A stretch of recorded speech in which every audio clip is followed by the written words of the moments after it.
आज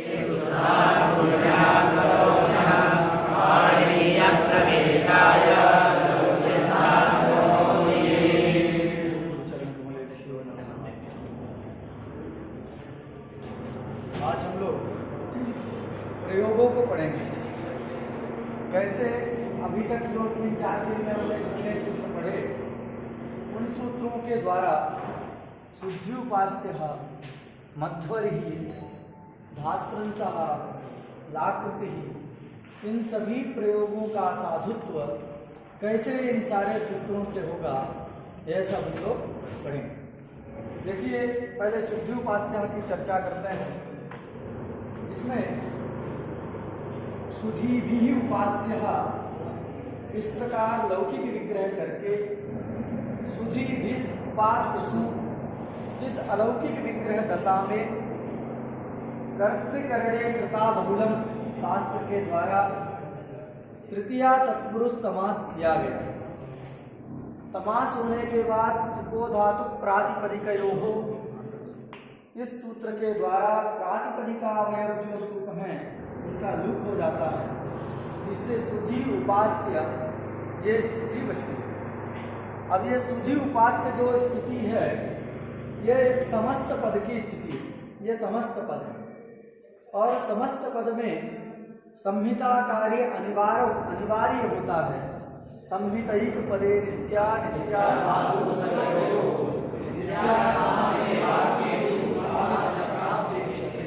तो नित्या समासे आया तो संहिता करना, संधि करना अनिवार्य। संधि करने के लिए सूत्र उपस्थित होता है इको यणचि, उसका सामान्यतः अर्थ रहता है इक स्थाने यण स्यात् संहितायाम विषये। इक के स्थान में यण होता है संहिता के विषय में। अच परे रहते हैं, अच के रहते हैं। अब यहाँ 3 इक मिल रहे हैं और अच से हम किसी को भी ले सकते हैं। ऐसा करेंगे तो क्या होगा, ये सकारोत्तरवर्ती उकार रूपी इक के स्थान में भी यणादेश की आपत्ति होने लगेगी। उपास्य घटक जो उकार रूपी इक है उसके स्थान में भी यणादेश की आपत्ति होने लगे, यणादेश होने लगे। इन दोनों उकारों के स्थान में यणादेश इष्ट नहीं है, केवल धकारोत्तरवर्ती इकार के स्थान में ही यणादेश हमको करना है। तो उस व्यवस्था को बनाने के लिए शास्त्र उपस्थित होता है। इस सूत्र का परिष्कृत अर्थ हम लोगों ने जाना था, औपश्लेषिकाधिकरण बोधिका या सप्तमी तदन्तं यत्पदं तत्पदघटे शास्त्रे अप्युत्तिष्ठे पूर्वस्य इति पदद्वयम् उपतिष्ठते। इसको हम घटाते हैं इको यणचि इस शास्त्र में। यहाँ इको यणचि में जो अची है उस अची पद में अच शब्दोत्तर सूयमाना जो सप्तमी है वह औपश्लेषिकाधिकरण बोधिका सप्तमी है। तदंत पद हो गया अची पद। उस अची पद से घटित शास्त्र है इको यणचि शास्त्र, इसलिए उसमें निर्दिष्ट अर्थात अव्यवहित और पूर्व ये 2 अंश की उपस्थिति होती है। तो इको यणचि का अर्थ करते हैं अव्यवहित पूर्व इका, तो अव्यवहित पूर्वत्व विशिष्ट इका, ऐसा अर्थ करते हैं। इक से अव्यवहित पूर्व में जो अच से अव्यवहित पूर्व में जो इक होगा उसके स्थान में हमको यण करना है। षष्ठी स्थानीय होगा से वहां स्थानीय का संबंध हुआ है, हम लोग जानते हैं। तो अब यहाँ देखिए अच से अव्यवहित पूर्व में इक केवल एक ही मिल रहा है, धकार उत्तरवर्ती इकार। तो इसी इक के स्थान में यणादेश करना है। ये बात इको यणचि सूत्र के द्वारा ज्ञात होती है। कब? जब तस्मिन् निर्दिष्टे पूर्व से लग जाता है तब। तो निश्चित हो गया। अब उस इक के स्थान में कौन सा यण किया जाए? 4 यण प्राप्त है और एक प्रत्याहार है। प्रत्याहारों की तदवाच्य वाच्य में लक्षणा होती है, ये हम लोगों ने इको यणचि में पढ़ा था। लक्षणा करेंगे तो एक शब्द के द्वारा षष्ठी वर्ण की उपस्थिति होगी। यण शब्द से 4 उपस्थित होंगे अथवा 7 उपस्थित होंगे। तो उससे क्या होगा कि यथा संख्या की प्रवृत्ति हो नहीं सकती, संख्या बराबर नहीं है। अतः क्या करते हैं, स्थाने अंतरतमः इस शास्त्र की सहायता लेते हैं। स्थाने अंतरतमा में स्थान शब्द का अर्थ होता है प्रसंग, स्थाने का अर्थ होता है प्रसंगे सति। प्रसंग का मतलब है एकस्य स्थानिना स्थाने अनेकादेश प्राप्तौ प्रसंगः। तो एक स्थानीय के स्थान में अनेकादेश प्राप्ति का यदि प्रसंग रहे, प्राप्ति रहे, तो जो सदृशतम होता है वही उसके स्थान में आदेश होता है। तो सादृश्य जो 4 प्रकार का होता है, कौन कौन? स्थान, 4 प्रकार का होता है। कोई एक भी रहे तो हम लोग व्यवस्था कर लेते हैं। जहाँ पर एक से अधिक रहे वहाँ पर कैसे काम चलेगा, कौन सा लिया जाए, तो बताया गया था यत्र अनेक विधमांतर्यम, जहाँ अनेक प्रकार के आंतर्य मिल रहे हों, सादृश्य मिल रहे हों, वहाँ स्थानकृत आंतर्य बलवान होता है। अतः उसी से कार्य चलाना चाहिए। इसीलिए चेता इत्यादि में वहाँ आकार गुण नहीं होता, एकार ही गुण होता है स्थानकृत सादृश्य को लेकर। तो यहाँ पर भी अंतरतम देखेंगे। अंतर शब्द का अर्थ सदृश है, इसलिए अंतरतम का मतलब होता है सदृशतम। अब कौन से ई के स्थान में सदृशतम होगा, तो हम स्थान देखते हैं, मतलब प्रमाण संभव नहीं है, गुण संभव नहीं है, अर्थ संभव नहीं है, बच जाता है स्थान। तो स्थान के आंतर्य देखते हैं, तो हम अंतिम से चालू करते हैं तो ला नहीं हो सकता, वा नहीं हो सकता, रा नहीं हो सकता, केवल या ही तालु स्थान जन्य है। इकार में भी तालु स्थान जन्यत्व है। अतः दोनों इकार और यकार तालु स्थान से जन्य होने के कारण दोनों तुल्य हो गए, सदृशतम हो गए। अतः ई के स्थान में यण हो जाता है या। तो क्या स्थिति हो गई? सुधाय उपास्य, ये स्थिति हो जाती है। एक विशेष बात शायद हम पहले नहीं बताए रहे हैं, वह यह है कि ये जो हम स्थानीय अंतरतम लगा रहे हैं, ये व्यक्ति पक्ष में लगा रहे हैं। इस 2 पक्ष बताए थे ना वर्णों के विषय में, प्रत्याहारों के विषय में 2 पक्ष है, जाति पक्ष और व्यक्ति पक्ष। हम मुख्य राशि का अवसरों में थोड़ा सा इसको बताए थे।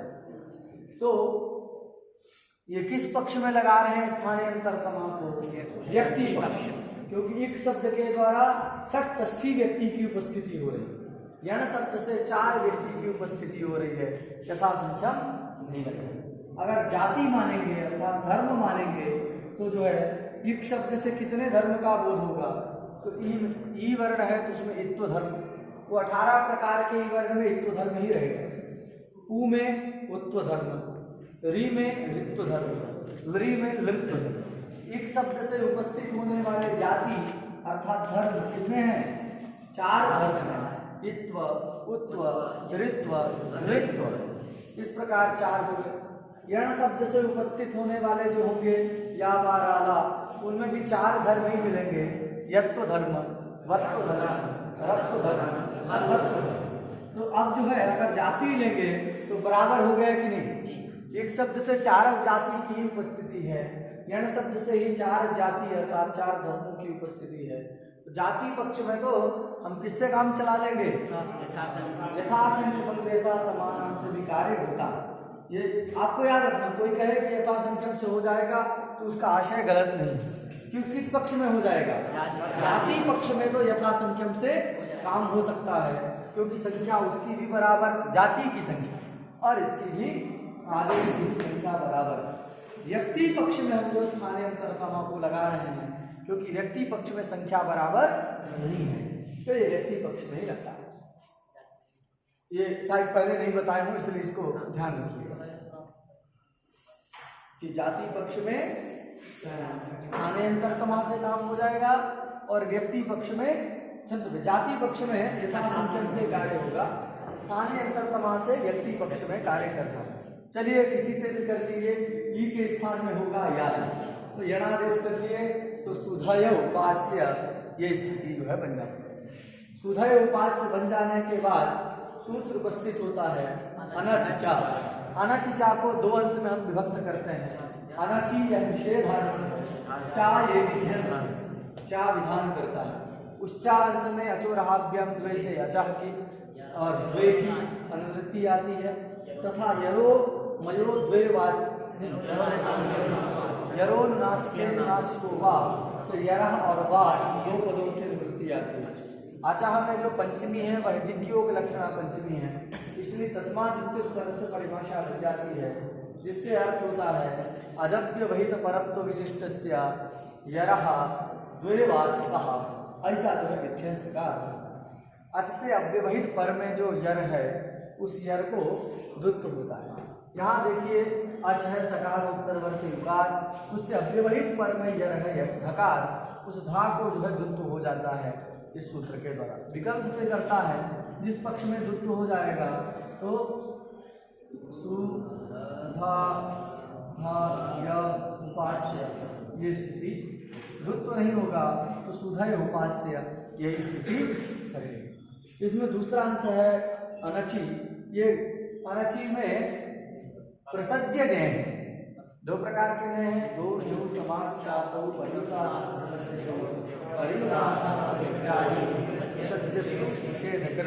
ये हम जानते हैं। तो यहाँ परिदास मानेंगे तो अर्थ होने लगेगा अच भिन्न अच सदृश वर्ण के परे।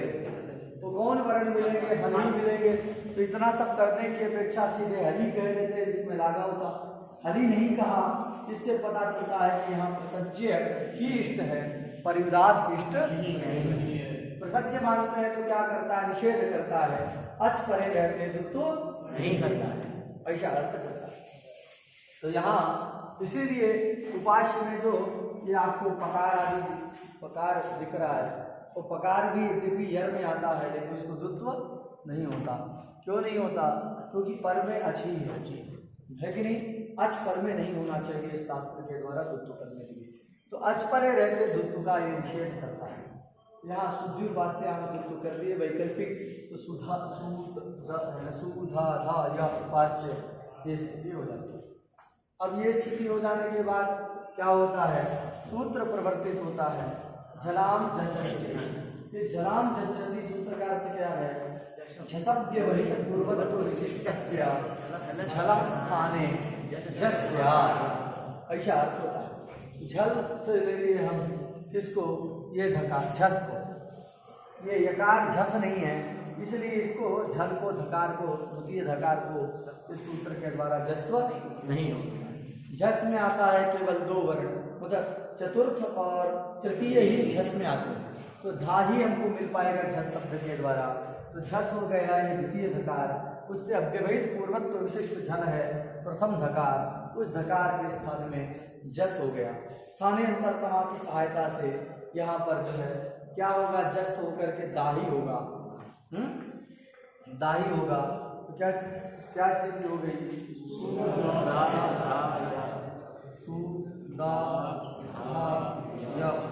उपास्य स्थिति हो जाती। अब सुदाधा या उपास्य ये स्थिति हो जाने के बाद पहले वाले पक्ष में वहां दा नहीं होगा क्योंकि झस पर में नहीं है। तो दो स्थिति मिल गई हमको। पहली स्थिति है सुधा या उपास्य और दूसरी स्थिति है सुधा या उपास्य। दोनों अवस्थाओं में संयोगांतस्य लोपः इस सूत्र की प्राप्ति होती है। संयोगांतस्य में पदस्य का अधिकार है तो अर्थ होता है संयोगांतस्य पदस्य लोपस्य। संयोग जिसके अंत में है ऐसे पद का लोप होता है। तो देखिए यहाँ दा धा या तीन वर्णों का संयोग है कि नहीं है? तीन वर्णों का संयोग है। इसमें धा और या इन दो वर्णों का संयोग। तो संयोग अंत में है जिसके ऐसा पद हो गया प्रत्यय लक्षण के द्वारा सुधय सुधा धा या पद। इस संपूर्ण पद का संयोगांतस्य लोपः इस शास्त्र के द्वारा क्या प्राप्त होता है? लोप प्राप्त होगा। अगर पूरे पद का लोप हो जाए तो कभी भी शुद्धि उपास्य प्रयोग नहीं बन पाएगा, केवल उपास्य ही रहेगा। इसलिए पूरे पद का लोप इष्ट नहीं है लेकिन प्राप्त हो रहा है, उसको व्यवस्थित करने के लिए परिभाषा आती है क्या? अलोन्त्यस्य। क्या परिभाषा आती है? अलोन्त्यस्य। अलोन्त्यस्य ये परिभाषा है और इसका लिंग है षष्ठी, स्थान षष्ठी इसका लिंग है। उस स्थान षष्ठी को कैसे होना चाहिए? तो अलरोधक क्षमतायोत्तर श्रूय मतलब अलबोधक यत् पदम अलशंदाय बोधक उत्तर श्रूयमाण स्थान षष्ठी इसका लिंग है। पूरे परिभाषा का हम लोगों ने किया था। अल समुदाय बोधक पदोत्तर श्रूयमाण स्थान षष्ठी तदंतम यत् पदम तत्पद घटे शास्त्रे अन्त्यस्य अलः इति पदद्वयं प्रतिष्ठते। ये संयोगांत ये जो पद है, ये संयोगांत पद अल समुदाय बोधक पद है। संयोगांत इतने सारे को बता रहा है, तो अल समुदाय बोधक पद है संयोगांत पद। उससे उत्तर में श्रूयमाण षष्ठी हो गई, गस रूपी षष्ठी। तदंत पद हो गया संयोगांतस्य लोपः, संयोगांतस्य ये पद। उससे घटित शास्त्र में संयोगांतस्य लोपः में अंत्यस्य और अलह इन दो पदों की उपस्थिति हो जाती है, जिससे संयोगांतस्य का लोपः सूत्र का अर्थ होता है संयोगांतस्य पदस्य अंत्यस्य अलः स्थाने लोपः भवति। संयोगांत जो पद, उस पद का जो अंत्य अल, उस अंत्य अल के स्थान में लोप होता है। इस प्रकार ये परिभाषा लग जाती है। अंत्य अल जो यकार है दोनों जगह, उस यकार का ही लोप प्राप्त होता है। क्लियर हो गया? अब इस या का लोप प्राप्त हुआ, उस अवस्था में एक वार्तिक आता है, यण प्रतिषेधो वाच्य। अभी तो सब आवृत्ति चल रही थी, लेकिन ये यहाँ से हम लोगों ने इसको जाना, यण प्रतिषेधो वाच्य। यण प्रतिषेधो वाच्य ये जो वार्तिक है, लघु कौमुदीकार ने इसको अलोन्त्यस्य के बाद रखा है, क्योंकि अलोन्त्यस्य की जरूरत है। किस लिए? संयोगांतस्य लोपः इस सूत्र के अर्थ को परिष्कृत करने के लिए। लेकिन वस्तुतः ये जो वार्तिक है, ये किस सूत्र में पठित है? संयोगांतस्य लोपः में पठित। यण प्रतिषेधो वाच्य कहाँ पठित है? संयोगांतस्य लोपः इस सूत्र के भाष्य में ही यण प्रतिषेधो वाच्य यह वार्तिक पठित है। तो अब जहाँ पठित है उसी के विषय में होगा, तो ये यण के लोप का निषेध करेगा। प्रतिषेध शब्द का अर्थ है निषेध। तो यण प्रतिषेधो वाच्य, यण का प्रतिषेध कहना चाहिए। अब कहाँ प्रतिषेध कहना है, यण का निषेध कहाँ करना है? तो जहाँ पठित है उसी के विषय में शास्त्र लगेगा। तो संयोगांतस्य लोपः में पठित है, इसलिए क्या जोड़ना है यण के साथ? संयोगांतस्य यणः लोपः है प्रतिषेधो वाच्य। तो संयोगांतस्य यणः यदि लोपः भवति चेत् तर्हि तस्य प्रतिषेधः करणीयः। संयोगांत यण को कहीं लोप यदि हो रहा हो, संयोगांत लोप कर रहे हैं ठीक है, लेकिन अगर संयोगांत लोप किसका हो रहा है? यण का हो रहा है, तो उसका निषेध कर देना चाहिए। ये ऐसा इस वार्तिक का अर्थ है कि संयोगांत में, संयोगांतस्य लोपः इस शास्त्र के द्वारा कहीं संयोग के अंत में विद्यमान यण का लोप हो रहा है, उस यण लोप का क्या कर देना चाहिए? निषेध कर देना चाहिए। ऐसा इस वार्तिक का अर्थ। ये दोनों जगह यण का ही लोप प्राप्त है, यकार का। इसलिए यण प्रतिषेधो वाच्य है, इसके द्वारा संयोगांत लोप का क्या हो जाएगा? निषेध हो जाएगा। तो संयोगांत लोप का निषेध हो गया, तो ये यही स्थिति रहेगी सुधय अथवा सुदाधाय, यही स्थिति बच गई, लोप नहीं। क्लियर हो गया? अब क्या है, हम लोग की लिपि जब हम लिखते हैं, ये जो हम लिख रहे हैं ये कोई शब्द नहीं लिख रहे हैं, ये शब्दों को बताने वाला एक सिंबल। क्या है? सिंबल, चिन्ह विशेष है, जिसको हम लिपि शब्द के द्वारा, क्योंकि शब्द तो लिखा ही नहीं जा सकता है, शब्द देखा ही नहीं जा सकता, शब्द केवल सुनाई देता है। श्रावण प्रत्यक्ष का ही विशेष शब्द होता है। हमने पढ़ा था ना, इसमें अदर्शन में लोपाकर्षण बताए थे कि शब्द क्या होता है? सर्वदा श्रावण प्रत्यक्ष का विषय होता है।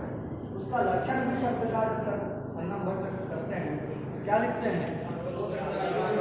श्रोत्रग्राह्यो गुणो शब्दः। श्रोत्रेंद्रिय से गृहीत होने वाला जो गुण है, उस गुण को क्या कहते हैं? शब्द कहते हैं। तो शब्द का लक्षण ये है कि श्रोत्र से गृहीत हो। कभी चक्षु से गृहीत होगा? चक्षु से गृहीत नहीं होगा। तो ये सब लिखे हैं तो दिख रहे हैं चक्षु से, तो वस्तुतः ये शब्द नहीं है। ये शब्द को कहने के लिए एक लिपि है, ये एक लिपि है, सिंबल है, जिसको हमने इस रूप से कल्पित कर लिया है। का उच्चारण करते हैं तो का को कैसे लिखना है तो हम लोगों को जान गए। आ उच्चारण किए तो हम लोग को बता दिया गया ऐसा चिन्ह जो होगा वो आ के लिए।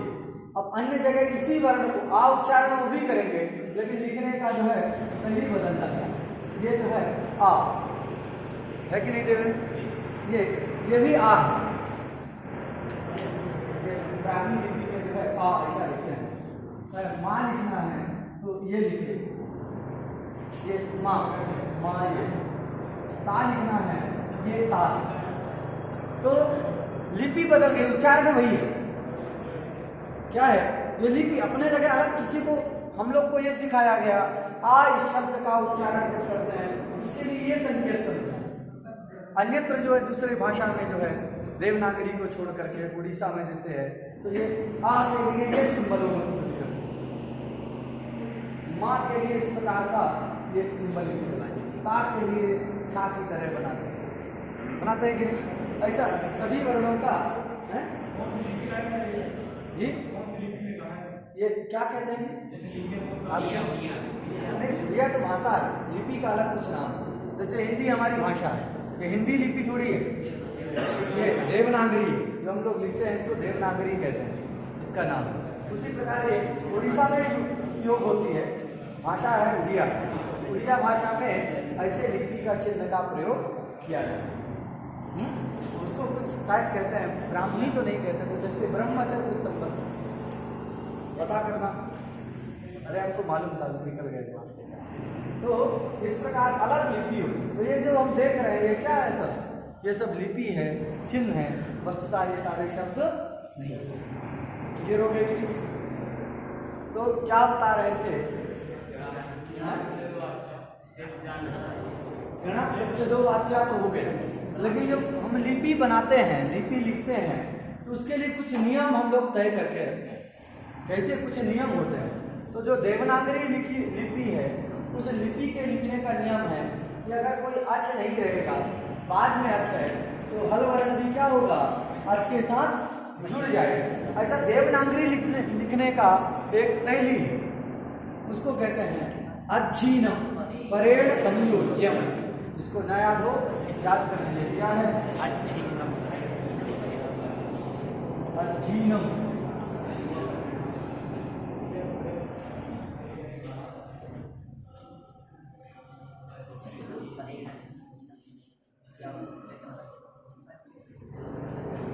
अज्जीनम परेण संयोज्यम।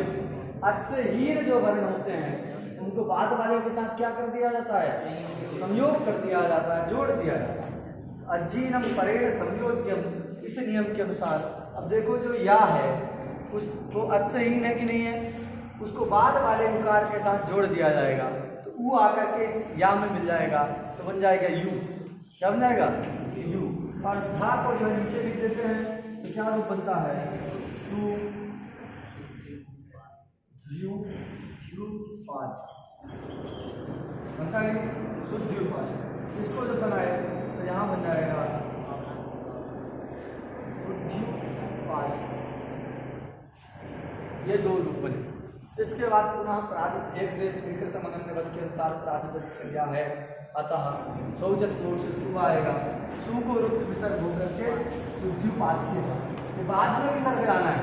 तो पूरा संधि कार्य हो जाए तब जो प्रातिपदिक संज्ञा होने से सौजस मोड के द्वारा सु आएगा, रुक्त विसर्ग होके शुद्ध्युपास्य इत्यादि प्रयोग बन जाता है। कोई दिक्कत इसमें? प्रयोग सब बना लेंगे। एक विशेष बात जो यहाँ प्रश्न लोग पूछते हैं कि सुधी उपास्य स्थिति क्या स्थिति है? सुधी उपास्य। एक सूत्र है इको सवर्णे साकल्य। वह कहता है पदांत इक के स्थान में ह्रस्व होता है, मतलब ह्रस्व समुचित प्रकृति भाव करता है।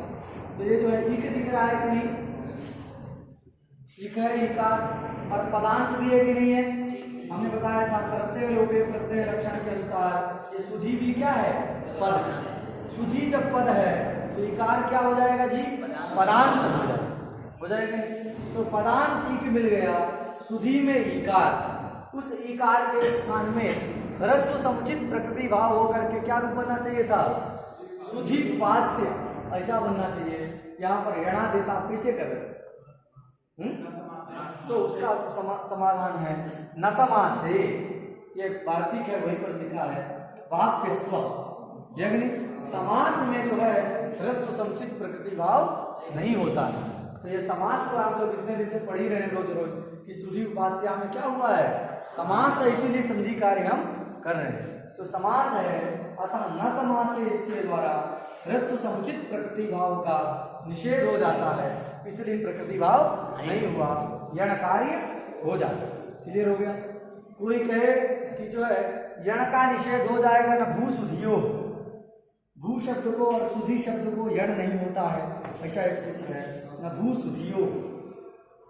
तो न भू सुधियो भी नहीं लगेगा, क्यों? उसमें सुपी की अनुवृत्ति आती है। किसकी अनुवृत्ति है? तो आजादी सुप प्रत्यय के परे रहते ही क्या करता है, वह यणादेश का निषेध करता है। वहां यंग हो जाता है, यणादेश नहीं होता। सुधी सुधियऊ सुधिया ऐसा रूप चलता है। तो सुधियऊ में यणादेश नहीं हुआ, सुधी शब्द है उससे अऊ परे रहते यणादेश नहीं हुआ, क्यों? न भू सुधियो से निषेध हो जाता है। तो कोई कहते हैं, अगर कहे जैसे सुधिया सुधियऊ रूप बनाते हैं सुधी अऊ इस अवस्था में, तो यण का निषेध हो जाता है न भू सुधियो के द्वारा, बाद में यंग होकर के सुधियो ऐसा रूप बनता है। तो यहाँ पर भी निषेध हो जाए तो कहना नहीं, उसमें सुधी की अनुवृत्ति है और आजादी सुख प्रत्यय के परे रहते ही वह यणादेश का निषेध करता है। यहाँ आजादी तो पर में है लेकिन सुख पर में नहीं है, इसलिए क्या नहीं मिला, आजादी सुख पर में नहीं। एक यद्यपि रहे आजादी, लेकिन आजादित्वस्य सत्वेपि आजादी सुत्वा भावात् अत्र यण निषेधोपि न भवति। ये दोनों बात याद रखना, लोग पूछ लेते हैं बच्चों से क्यों नहीं हुआ, तो उसका कारण निषेध। तो यहाँ कोई यण करने में कोई दिक्कत नहीं है, यण हो करके शुद्धि उपास्य ये प्रयोग बन रहे, कोई दिक्कत किसी को? देखिए, और ये थोड़ा सा वार्तिक के बारे में भी पढ़ ही लेते हैं। यणः प्रतिषेधो वाच्य, यह वार्तिक है। ये वार्तिक का भाष्यकार ने प्रत्याख्यान कर दिया है कि इस वार्तिक की वस्तुतः आवश्यकता नहीं। तो कहोगे अगर वार्तिक नहीं रहेगा तो फिर संयोगांत जब यण का लोक प्राप्त होगा उसका निषेध किससे करेंगे? निषेध नहीं होगा तो शुद्धि उपास्य नहीं बन पाएगा। वार्तिक अगर है ही नहीं, इसकी आवश्यकता नहीं है, प्रत्याख्यान किया जा चुका है, तो कैसे करेंगे? उसके लिए करते हैं क्या कि झलो झली सूत्र।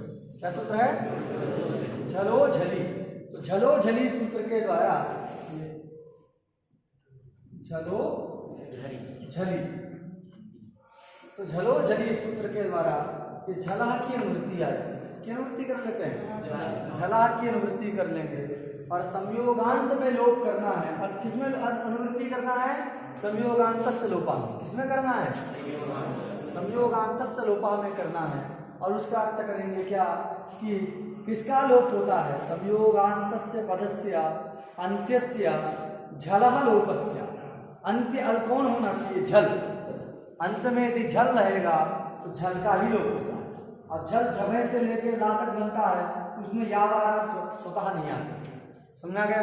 तो यण का लोप को विधान ही नहीं करेगा, निषेध करने के लिए क्या जरूरत नहीं है?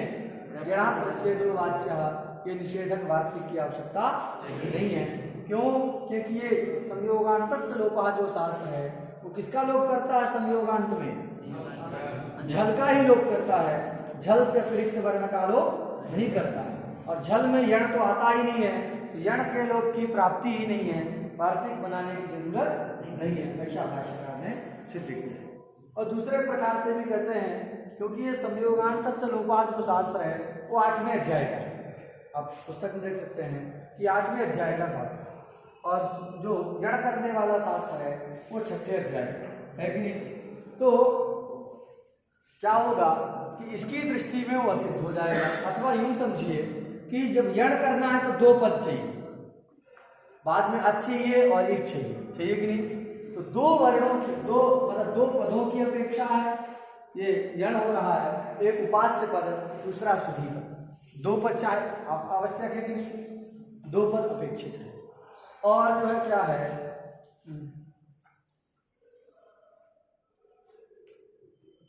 हाँ, दो पद की अपेक्षा है उसको करने के लिए, और दो वर्णों की भी अपेक्षा है, इकार वर्ण और उकार वर्ण। तो पदद्वय सापेक्ष वर्णद्वय निमित्तक विधि, पदद्वय सापेक्ष और वर्णद्वय निमित्तक विधि है।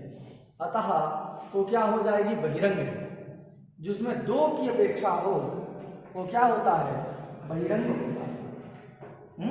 पद दो पदों को मान रहा ना, और दो पद में भी स्थित दो वर्णों को निमित्त माना, तो पदद्वय निमित्तक वर्णद्वय सापेक्ष विधि है। कौन सी विधि, यणादेश विधि। से दो पदों की भी निमित्तता है और उसमें स्थित दो वर्णों को भी निमित्त। अगर अच नहीं रहेगा पर में तो भी क्या नहीं हो पाएगा, यणादेश नहीं होगा। एक ही ना रहे, अच पर में रहा है तो भी, तो क्या चाहिए, दो पद को निमित्त मानता है और दो वर्णों को निमित्त मानता है। तो पदद्वय निमित्तक वर्णद्वय सापेक्ष विधि है। अतः ऐसी जो विधि होती है वो क्या होती है, बहिरंग होती है। और संयोगांत लोपा को दो पद नहीं चाहिए, एक ही पद के अंत में यदि संयोग रहेगा तो उसका लोप करेगा। समझा गया। तो ये अल्प की अपेक्षा करता है, अतः ये क्या है, अंतरंग है कि नहीं। संयोगांत लोपा क्या हो गया, अंतरंग है, और वह इक्वणचीय जो शास्त्र है वह बहिरंग, क्योंकि उसको अधिक अपेक्षा। एक सामान्य लक्षण अंतरंग बहिरंग का अल्पापेक्षत्व अंतरंगत्व। अंतरंग किसको कहते हैं, अल्पापेक्षत्व अंतरंग। जिसको अल्प अपेक्षा हो वह अंतरंग होता है।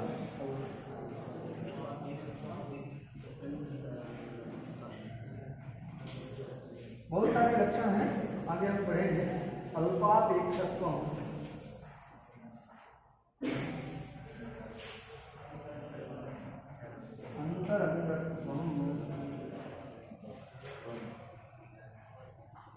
अल्पापेक्षत्व अंतरंगत्व, ऐसा जो है अंतरंग का लक्षण है।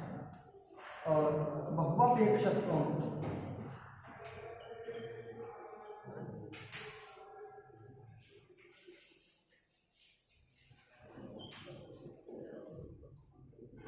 बहुपेक्षत्व बहिरंगत्व,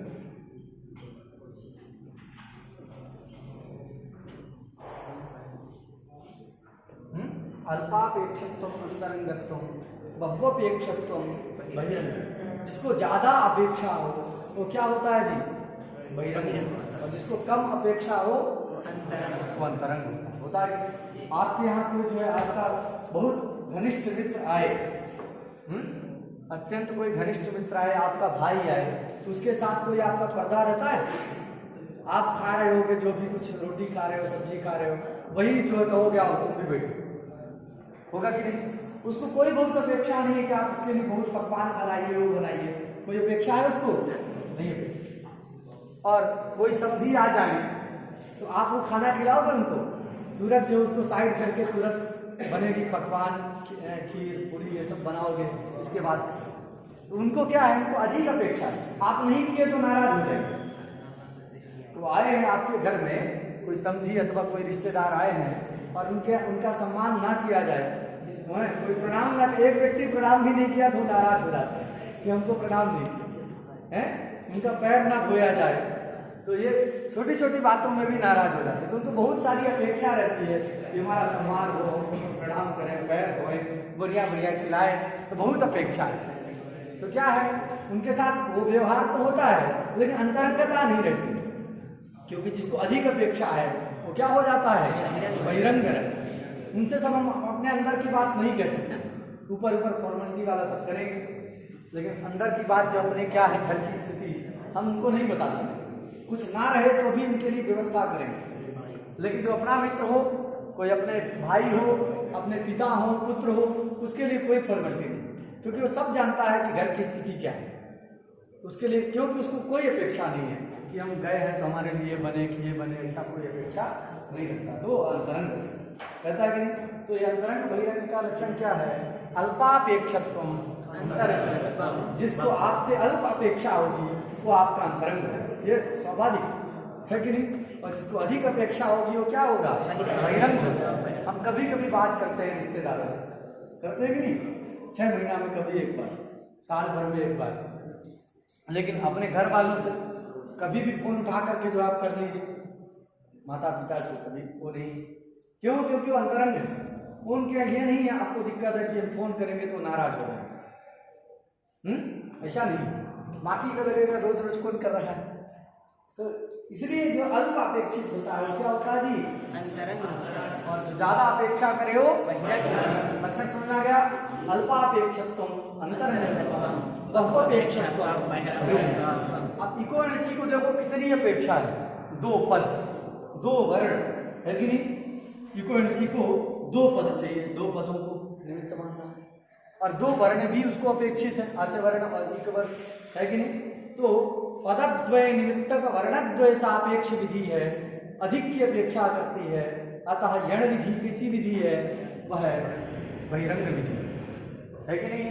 और संयोगांत से लोपः को लोप करना है, बस अंतिम में संयोगांत चाहिए, संयोगांत पद चाहिए। तो कितने पद को निमित्त मानता है? केवल 1 पद चाहिए कि नहीं? 1 पद को मानता है। तो यण क्या हो गया? ये लोप क्या हो गया? यह अंतरंग हो गया कि? अब दोनों के जब कार्य करना होता है तो एक परिभाषा है, असिद्धम बहिरंगम अंतरंगे। क्या परिभाषा है? खंड कर लीजिएगा। असिद्धम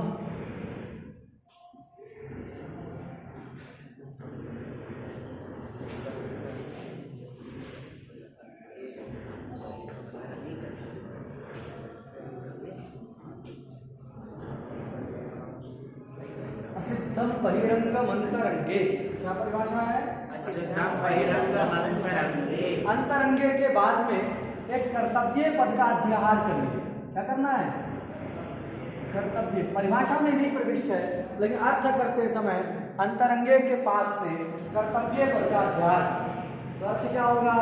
अंतरंगे कार्य कर्तव्य, कार्य भी कर सकते। क्या करना है अर्थ? अंतरंगे कार्य कर्तव्य बहिरंगम असिद्धम हो। अंतरंग अभी आपका वो अंतरंग व्यक्ति कुछ काम करने के लिए कहे और बहिरंग भी कहे, तो आप किसका करोगे पहले? जो कहते हैं हम ये बहुत हमारे अंतरंग है, पहले इसका करना होता है कि नहीं? तो ये नियम कौन बताता है? परिभाषा कैसे? ये सब लोक सिद्ध नियम है, शास्त्र के अनुसार लोक नहीं चलता।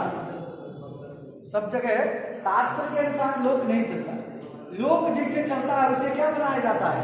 शास्त्र बनाया जाता है, नियम बनाया जाता है। लोक में हम देखते हैं कि 2 मित्र हैं, एक अत्यंत घनिष्ठ है, अत्यंत अंतरंग है, और एक ऐसे बस परिचय मात्र है।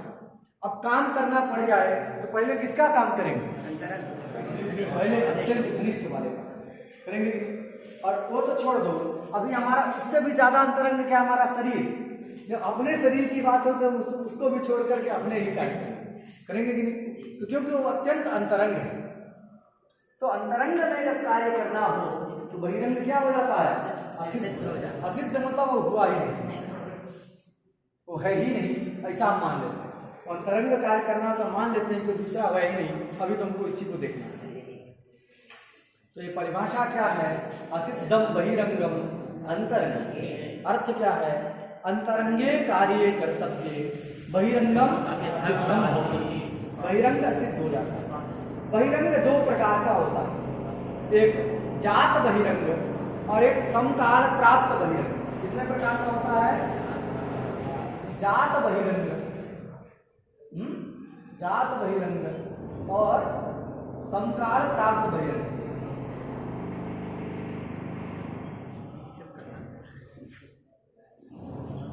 समकाल प्राप्त बहिरंग, समकाल प्राप्त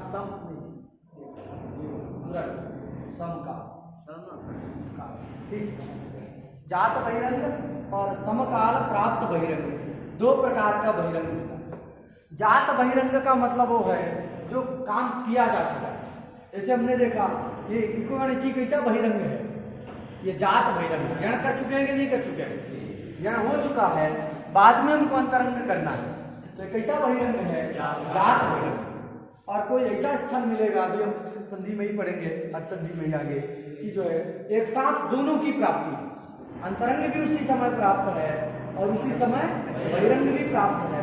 उस बहिरंग को कैसे कहेंगे? समकाल प्राप्त बहिरंग, अभी उसी के काल में प्राप्त। तो दो प्रकार का बहिरंग होता है, जात बहिरंग और समकाल प्राप्त बहिरंग। दोनों ही बहिरंग असिद्ध हो जाते हैं। कब? यदि अंतरंग कुछ कार्य करना हो तो। क्लियर हो गया? परिभाषा का अर्थ क्या बताएंगे कि अंतरंगे कार्य कर्तव्य, अंतरंगे कार्य कर्तव्य जात बहिरंगम समकाल प्राप्त बहिरंगम च असिद्धम भवति। क्या अर्थ करोगे? अंतरंगे कार्य कर्तव्ये जात बहिरंगम समकाल प्राप्त बहिरंगम च असिद्धम भवति। हो गया? अंतरंगे कार्य कर्तव्ये समकाल प्राप्त बहिरंगम जात बहिरंगम च असिद्धम भवति। अंतरंग है कौन? संयोगान्तस्य लोपः। इस संयोगान्तस्य लोपः से क्या करना है? अंतरंग अग्नि, उससे लोप करना। लोप जब करने चलेंगे तो जात बहिरंग कौन है? वो असिद्ध हो जाए। असिद्ध हो गया मतलब वो हुआ ही नहीं, ऐसा मान लिया। तो कभी भी इस संयोगान्तस्य लोपः को कभी अंत में या दिखाई देगा या दिखाई ही नहीं देगा। तो क्या करेगा? संयोगांत कभी यण का लोप ही नहीं करेगा। जहां जहीं भी इक्वलिटी लगा होगा वो सब जगह जो है यण क्या हो जाएगा? असिद्ध हो जाएगा। अंतरंग संयोगांत लोप की कर्तव्यता में जात बहिरंग असिद्ध हो जाएगा, मतलब वहां या हुआ ही नहीं। तो संयोगांत में कभी भी यण मिलेगा ही नहीं, उसको लोप ये करेगा ही नहीं। तो निषेध करने के लिए यणाकृत्य वाच्या को बनाने की आवश्यकता नहीं है। तो दो प्रकार से समाधान करके भाष्यकार ने क्या कर दिया कि यणाकृत्य दोष वार्तिक की आवश्यकता नहीं है। या तो झला की अनुवृत्ति कर लीजिए, तो संयोगांत किसका लोप करना है? झल। उस झल में यण आता ही नहीं है, यण का लोप प्राप्ति नहीं होगा, उसके निषेध के लिए यणाकृत्य दो वाच्या इस वार्तिक को बनाने की आवश्यकता नहीं है। एक ये समाधान दिया। दूसरा कहा कि संयोगांत लोप क्या है? अंतरंग है, यण बहिरंग है। अंतरंगे कार्य कर्तव्ये जात बहिरंगम असिद्धम भवति समकाल प्राप्त बहिरंगम च असिद्धम भवति इत्यर्थक जो परिभाषा है सिद्धम बहिरंगम अंतरंगे, ये परिभाषा लग जाएगी और यण असिद्ध हो जाएगा। इसको यण कभी दिखाई ही नहीं देगा, तो भी या का लोप नहीं होगा। उसको रोकने के लिए बनाने की आवश्यकता नहीं है। यहाँ से दो वाच्या इस वार्तिक को बनाने की आवश्यकता। क्लियर हो गया? इसलिए हमारा जो शुद्धि उपास्य रूप बन जाएगा। कोई भी अब जो इतने सारे मैंने कल्प बता दिया, आपको जो कल्प अच्छा लगे वो जो आप लोग मान करके शुद्धि उपास्य प्रयोग बनाएंगे। क्लियर हो गया? शुद्धि उपास्य बनाने में किसी कोई दिक्कत? प्रयोग सब बना लेंगे। इनमें से कोई भी ऐसा सूत्र है जिसका अर्थ आपको स्पष्टतया ना आया हो? क्योंकि अब ये इसकी आवृत्ति पुनः नहीं होगी। कौन सा? समकाल प्राप्त का मतलब, सम का मतलब समान, समान काल में जिसकी प्राप्ति है। काल मतलब समय। एक ही समय में जब अंतरंग और बहिरंग दोनों प्राप्त होंगे उस बहिरंग को क्या कहेंगे? समकाल प्राप्त बहिरंग। अभी हम पढ़ेंगे शिवे ही प्रयोग बनाते समय, शिवे ही बनाते समय हम इस बात को पढ़ेंगे कि वहां दोनों की एक साथ प्राप्ति होगी। तो वो वहां पर हम लोग पढ़ेंगे स्पष्ट होगा। लेकिन इसको याद करके रखिएगा, नहीं तो वहां समझ में नहीं आएगा। सारे नियम आपको तैयार करके रखना, बहुत सारे लोग तैयार नहीं करते। इसका सीधा सीधा अर्थ है कि एक स्थानीय के स्थान में अनेक आदेश की प्राप्ति होने पर जो सदृशतम आदेश होता है वही आदेश उस स्थानीय के स्थान में आता है। हो गया? अभी भी किसी को डाउट क्लियर हो गया कि नहीं? ये सीधा सीधा अर्थ है। सारे सूत्रों का आप अर्थ लिख करके और आवृत्ति करिए उसकी पुस्तक अपनी कॉपी में, सभी सूत्र और उसका अर्थ। प्रक्रिया तो बड़ी लंबी है, कर सकते हैं तो सब उपस्थित रखिए कैसे कैसे अर्थ निकलता है। व्याकरण वालों को तो एक करके ही रखना चाहिए कि कैसे कैसे अर्थ निकला। लेकिन जो अन्य विभागीय है, समय ना मिलता हो तो परिष्कृत अर्थ तो याद रखिए, इस सूत्र का ये अर्थ है। इतना तो आपको करके ही रखना चाहिए, नियम और सबका अर्थ, ये इसका ये अर्थ। चलिए बाकी प्रयोग जो बचे हैं उनको भी हम फट से बना लेते हैं। देखो सुधी उपास्य का मतलब क्या है जी? सुधी उपास्य का मतलब क्या है? सुधी मतलब विद्वान, सुधी मतलब विद्वान। तो विद्वानों के द्वारा जो उपास्य हो उसको क्या कहते हैं? शुद्धि उपास्य कहते हैं। लेकिन वो कौन है पता चल रहा है? प्रश्न होगा कि नहीं? सच का शुद्धि उपास्य का प्रश्न होगा कि नहीं? ए भैया बोला शुद्धि उपास्य जैसे ही पढ़े उसका अर्थ हुआ विद्वानों के द्वारा उपासना करने योग्य, जिसकी विद्वज्जन उपासना करते हैं वह शुद्धि उपास्य। सच कहा इस प्रकार उसके स्वरूप के विषय में प्रश्न होता है। शुद्धि उपास्य कहा ऐसा, कहा शुद्धि उपास्य ऐसा एक प्रश्न है। उसके उत्तर के लिए तुरंत कहते हैं मध्वरी। क्या कहा? ये उत्तर है उसका। शुद्धि उपास्य कहा ये प्रश्न हुआ कि कौन है शुद्धि उपास्य, इसकी विद्वज्जन उपासना करते हैं। उत्तर दिया वह कौन है? मध्वरी। समझा गया कि मध्वरी में मधोह अरि, क्या विक्रय करना है? अरि। इस प्रकार मधु नाम का एक राक्षस, मधु और कैटभ ये सब राक्षस। तो मधु तो बहुत सारे मधु कैटभ हुए जी। एक को भगवती दुर्गा जी ने मधु कैटभ का संहार किया और एक मधु कैटभ अलग थे जिसका भगवान विष्णु ने उद्धार किया। तो मधु नाम का जो राक्षस था उस राक्षस के अरि शत्रु तो कौन है? वो भगवान विष्णु है कि नहीं? मधोहो अरि ये लौकिक विग्रह है। मधु गस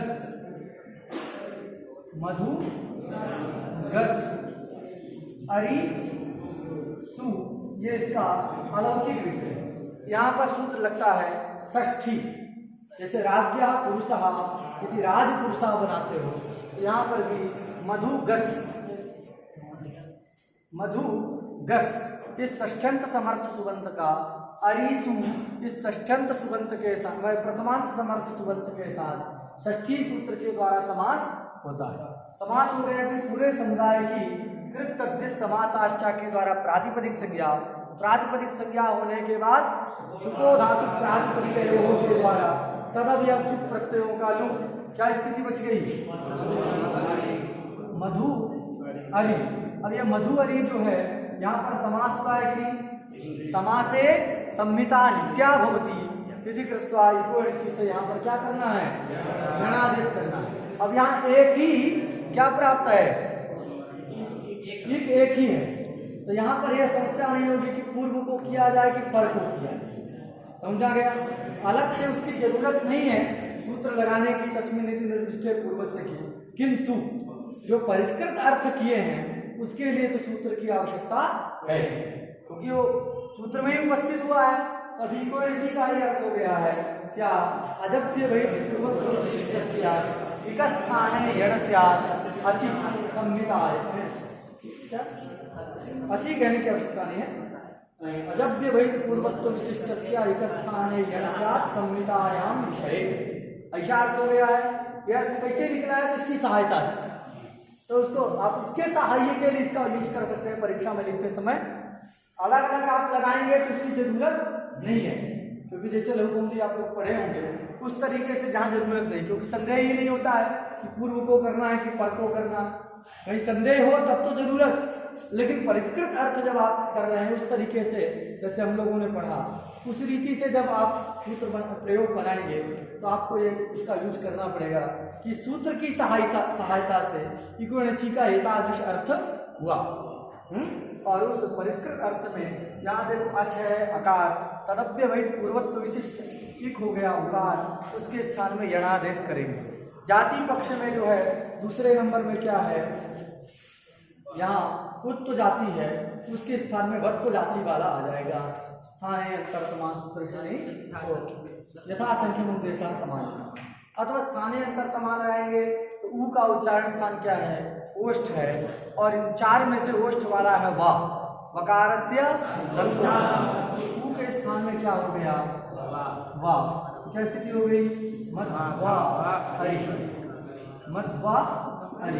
अब देखो ये अच है आकार, उससे परे यर हो गया धा, अच पर में नहीं है, अतः अनचिचा का जो विध्यंस है उसके द्वारा धा को दुत्तु कर दिए। म ध भ व हरि, ये स्थिति हो गई। पुनः झलाम झसी सूत्र के द्वारा पूर्व धा के स्थान में दा कर दिए, मध ध व अरि, ये स्थिति हो जाएगी। द्वित्वा भाव पक्ष में मधव अरि, ये स्थिति रहेगी। फिर दोनों जगह संयोगांत से लोपा के द्वारा लोप प्राप्त रहेगा। उसका प्रतिषेध इस वार्तिक से करिए अथवा संयोगांत झल का ही लोप होता है मान करके लोप की प्राप्ति ही नहीं है, तो प्रयोग अजीनम परेण संयोज्यम, इस नियम के अनुसार जब मिला दिए तो क्या बन गया, मध्वरी,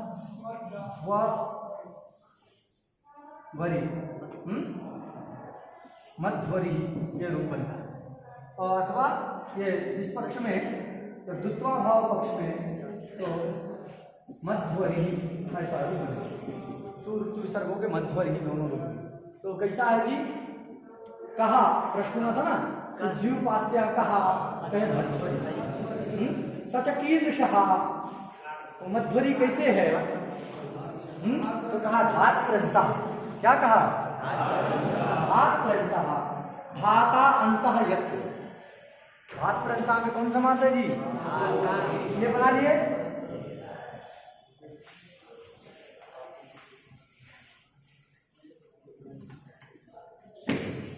धाता कहते हैं ब्रह्मा जी, धाता किसका नाम है, ब्रह्मा जी का नाम है धाता। और धातः अंशः यस्य, असल धात्रंसः, ब्रह्मा जिसका अंश है, तो ब्रह्मा किसका अंश है, विष्णु जी के नाभि कमल से ब्रह्मा जी की उत्पत्ति हुई है, तो धाता अंशः यस्य असौ धात्रंसः, तो धाता अंशः यस्य, इस प्रकार का बहुब्रीहि समास यहाँ करना है। बहुब्रीहि समास करने वाला क्या सूत्र है, इस सूत्र से यहाँ समास होगा। लौकिक विग्रह क्या होगा, तो लौकिक विग्रह ये लौकिक है धाता अंशः यस्य, अलौकिक विग्रह होगा धात्री सु, धात्री सु अंश सु, तो धात्री सु अंश सु, इस अवस्था में अनेक मन्य पदार्थ से बहुब्रीहि समास, समास होने के बाद प्रातिपदिक संज्ञा, तदवयव सुख प्रत्यय होगा लोग, तो क्या बन गया, धात्री अंश, क्या स्थिति हो गई, धात्री अंश स्थिति हो गई। अब धात्री अंश इस अवस्था में देखिए, यहाँ अच है, अंश का आकार, तदप्य वही पूर्वत्व विशिष्ट हो गया। धात्री शब्दावयव तकारोत्तरवर्ती विकार, इस विकार रूपी के स्थान में तस्मिन् निर्दिष्ट इत्यादि सूत्रों की सहायता से इकोनची सूत्र के द्वारा यण होगा, तो कौन सा होगा, तो री के स्थान में यण हो गया रा, क्या बन गया, धात रा अंश, धात रा अंश। अब अनचिचा सूत्र के द्वारा ता को वैकल्पिक द्वित्व कर देंगे, क्योंकि ता भी यर में आता है, उससे परे कोई अच भी नहीं है, ता को द्वित्व करके तो धात ता, धात ता रा अंश, ये स्थिति। और ये इनको क्या कर दीजिए,